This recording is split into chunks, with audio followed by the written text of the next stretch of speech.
Coming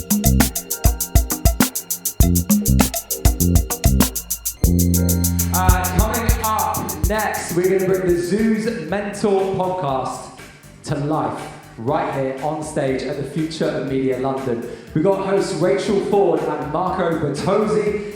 Joining them is best-selling author and workplace culture expert Bruce Daisley to talk leadership, creativity and resilience at work. We've got a warm welcome for the three of them. Please make some noise.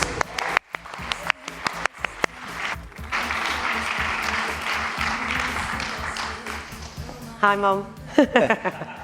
Hello, testing. Welcome to the very first live Mentor. I'm Marco Bertozzi. And I'm Rachel Ford. And we are the founders of the TheZoo.London Consultant Collective and Executive Search business. And our podcast is all about the hard-earned lessons from world-class leaders, the people who have been there and done it, and Here to guide you. here to guide you. Like Bruce Stuff today. you won't get in a textbook, basically. Business insights that you can use in life. And I've got to say, this is very different to where we normally are. Normally we have our guests in our cosy studio in Soho, courtesy of Viral Tribe Entertainment, our wonderful producers and mentor, dare we say, through our podcast journey. So it's slightly different having such a big audience with us, but we are all very welcome and we hope to keep it flowing. We've only got 20 minutes, so we are going to stick to 4 of our core questions that you will, as avid listeners of Mentor, you will know we always ask. So here we go. I would ask if anyone is a listener, but I didn't get the answer, so I'm not going to. We like to live in ignorance. So, Bruce. Bruce is our guest today. Bruce is our guest. Thank you for having me.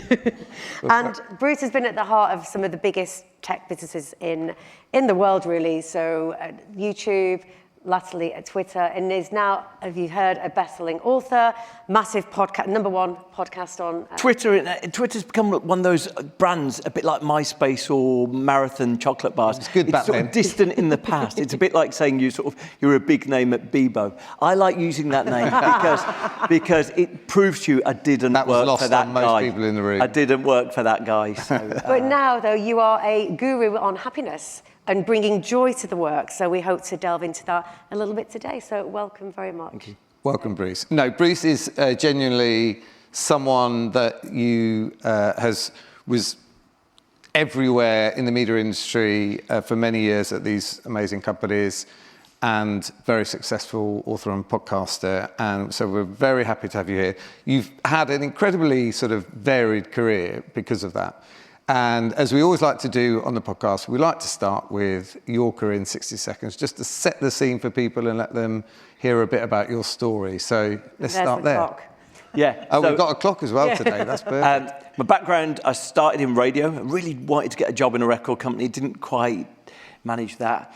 I got a job in radio. I worked at part of Capital Radio, MSM. Went from there to EMAP, that at the time owns KISS, in a different name now. But it was sort of worked in radio and internet there. After working there for a few years, I got the opportunity to go to work at Google. Someone said, "Do you want to come and work at Google?" And I was a bit unsure that it had like a slight Scientology. It was in the days background. of search, basically. It was, yeah. I went to work at Google, had a great time there. It's interesting because Google presents to you as it's the best place in the world to work, and when you get there you have like this slight distance. Great place, but it's certainly no better than anywhere else. And the one thing I was fortunate is that while I was there, people from Twitter saw a presentation I saw and said, "Would you come and work here?" Worked at Twitter for about 8 years, and then just around the time of COVID I quit that, and now I spend my time as like a freelance consultant on workplace culture. I was always obsessed through all of those jobs in what made that team over there really happy and that team over there really miserable. And look, there's obvious reasons, but there's also less obvious reasons. And I was always interested in that, so that's what I spend my time doing now. And did you find that sort of sounds like it was more about teams rather than companies? Did it break down? Because I think even in the best company, there's micro cultures. There's good cultures within organisations. So even though at the broad level, you can maybe try and change culture of a company. Quite often, if you can't do that, you can often change your own team and you can have an impact on that. So I'm always interested, that idea that side by side in the same organisation, there will be some people who are saying, this is the best job of my life. And there'll be some people at the other side of the floor saying, I can't wait to leave here. And it's like, it's really interesting. And that's the team. Yeah, so, you know, sometimes company, sometimes team. Yeah. And something we do ask every week is, we call it a magpie moment. So obviously through your long career and working with lots of different teams, lots of different companies, is there something that you sort of like an idea or a phrase or just a way of working that you thought, that is super smart, I'm going to steal that with pride? The only thing I'll tell you is I think you've got to work on the basis that people are really bored most of the time. And what I mean by that is that... half of these people... Yeah, no, honestly. People are already, like, this morning they'll have sat there thinking, I thought I was going to take loads of notes today and this is rubbish. I'm just suggesting based on the average of conferences. No, when I used to work in radio, we used to work for a local radio station, and every week one of the stations would come in and present to us. And what you realise is, oh man, this is so... They would present in a really boring way, and occasionally, one every 20 would come in and give a bit of razzmatazz. They would entertain you, they would amuse you, and you're just like, yeah, they get it. They get the fact that most people are bored most of the time. And so, look, when I used to work at Twitter in particular, we thought, we're competing against much bigger, much better companies. So let's just make sure that as is the favourite meeting that everyone has that week. So we would make sure, we would give everyone every Friday 10 funny tweets that had happened that week. So you could just put funny tweets. They always went in the text, didn't they? And people go, man, that Twitter person was really funny. Yeah. No, they just showed four funny tweets, things. yeah. Right. But don't you say, though, laughter's like the best medicine for everything? Like... I mean, personally, for me, a good day is when I've laughed 10 times. Yeah, I laugh at him all the time.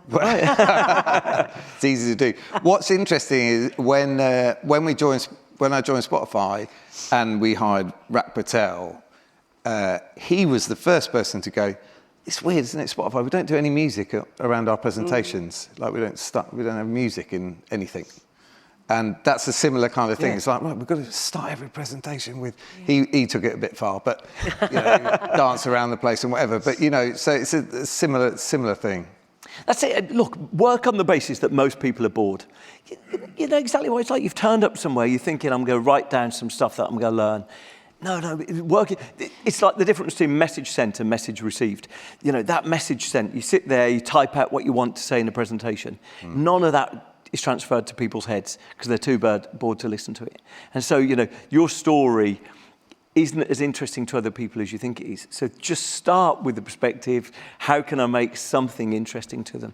And that's the only thing from all of those years, just start from very the perspective. human, isn't it? A kind of very human. But our industry is a fun industry, and especially when you're working with marketing folk, actually the media part of it was the funnest part of their working week. So actually at least make it like...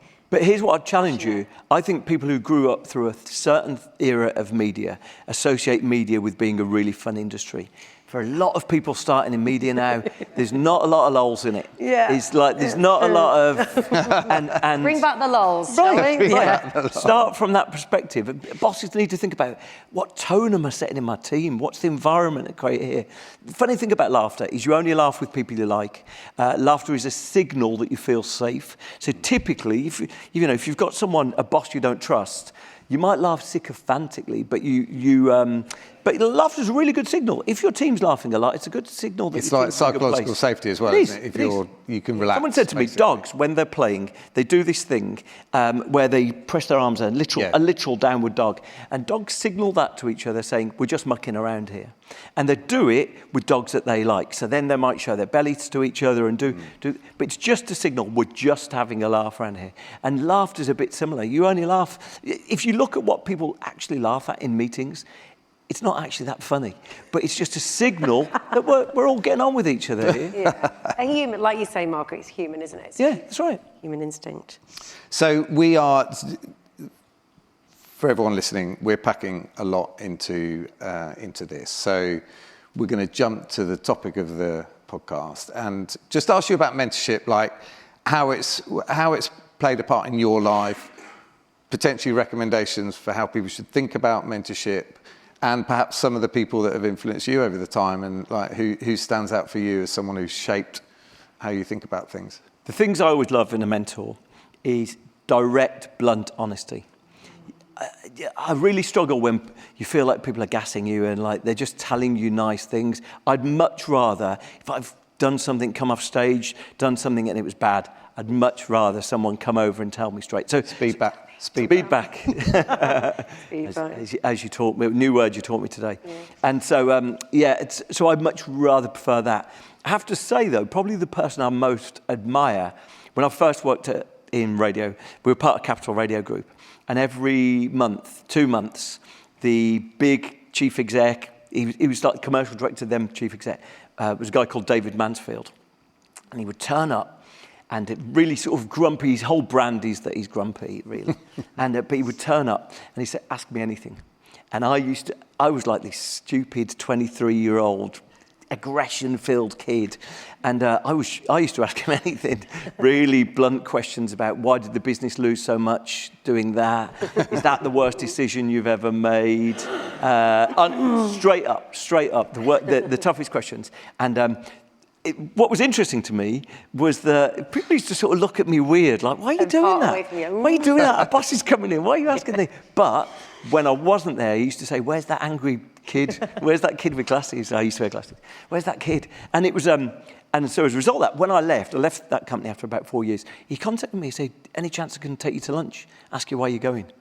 And I had a chat with him 3 weeks ago. And I just love the fact that he didn't see difficult questions as a threat to his own ego. He saw it as a sign he was doing something right. Spot on. I absolutely love It's also really, we had Kathleen Saxon on one of the episodes, and she said it, and it turns out you sat next to her at EMAP, so there we go.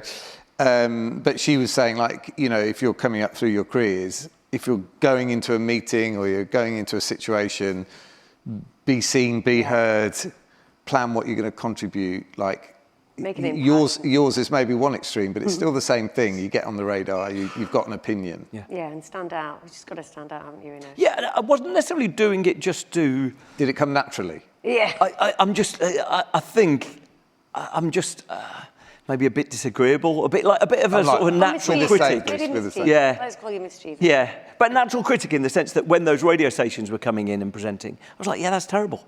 But someone should say to them, this is terrible. And so if you want any honest feedback, Bruce is your man. And I can't believe how quickly this time is going, but one of the questions we do ask every week, and I think is probably one of our 3 listeners' favourite, no, more than 3 listeners, one of our listeners' favourite, and it's about what was your biggest fuck up? And more importantly, what did you learn from it, if anything? And hopefully there's a story behind it. When I went to work for Google, amazing, the crazy thing. Straight into Google. No, the first thing they'll tell, there's an interesting tell.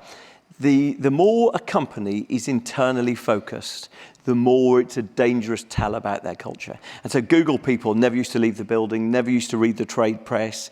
It was so fascinating for me. I'd come from like press, internet, elsewhere, and like the trade press was a really big deal, knowing what was going on in the industry.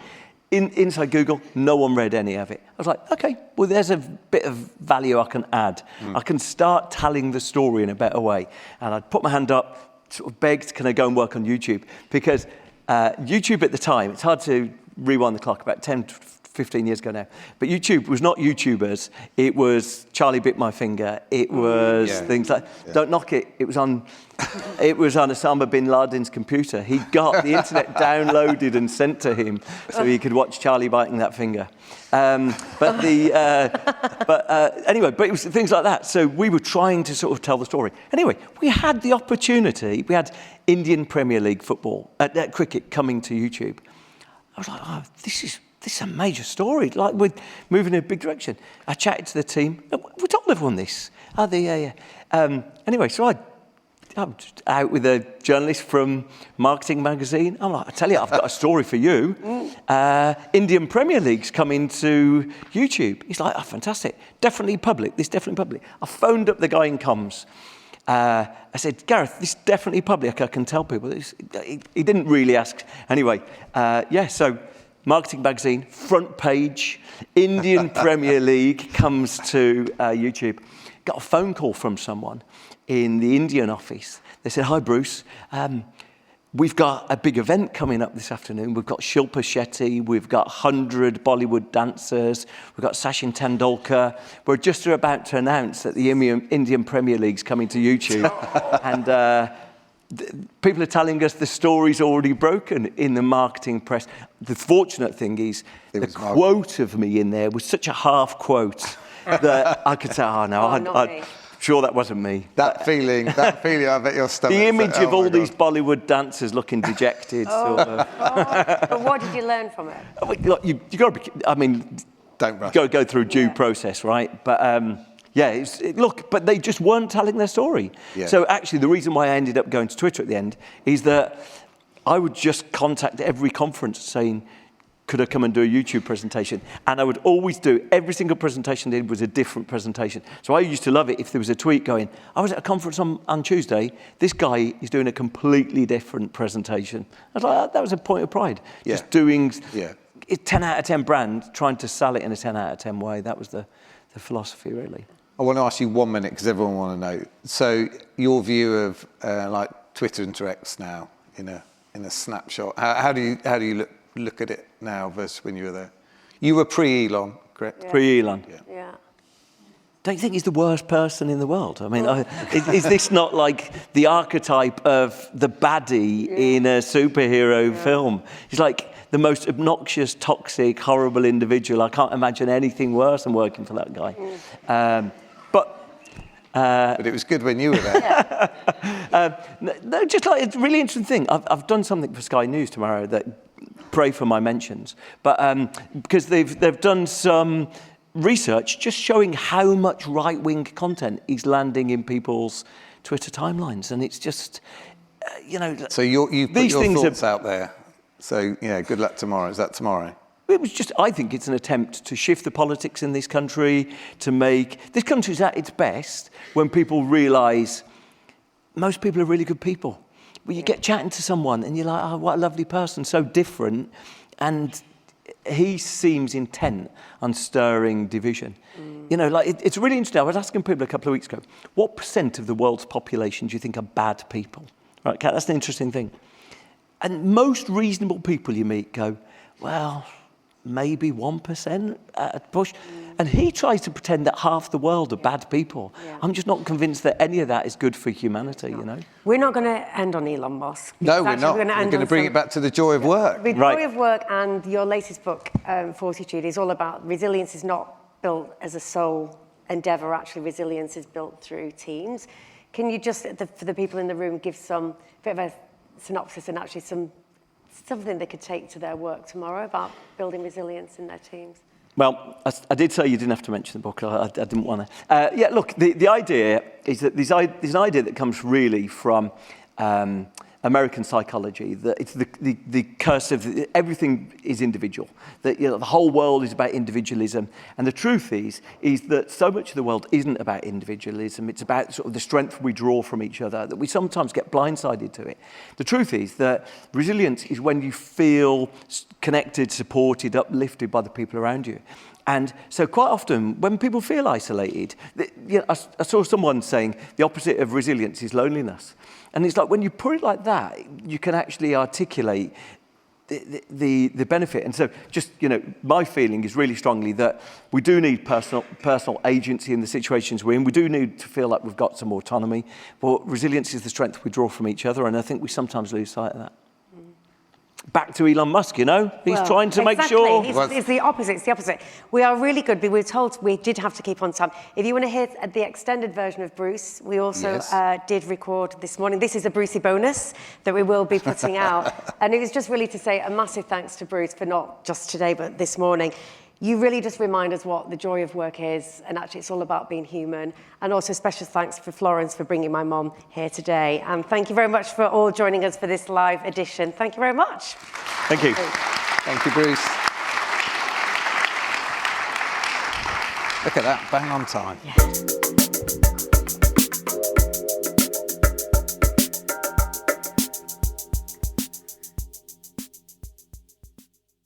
Well, that was first. Oh, yeah. Live in front of a studio audience. Live in front of a studio. I thought that was really interesting. And big thanks to Bruce, who's put a lot of time into our combined podcast. And it gave us a Brucey bonus, didn't he? Gave And us a if Brucey you bonus. have enjoyed Bruce's conversation, please subscribe to Mentor and share it with someone navigating their own leadership path.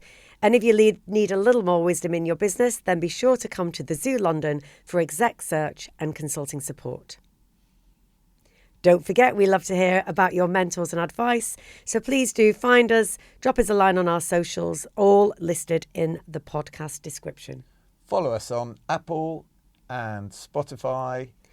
And Mentor is a Viral Tribe entertainment production. Thank you, Viral So Tribe. do join us next time for more Pearls of Wisdom from Mentor.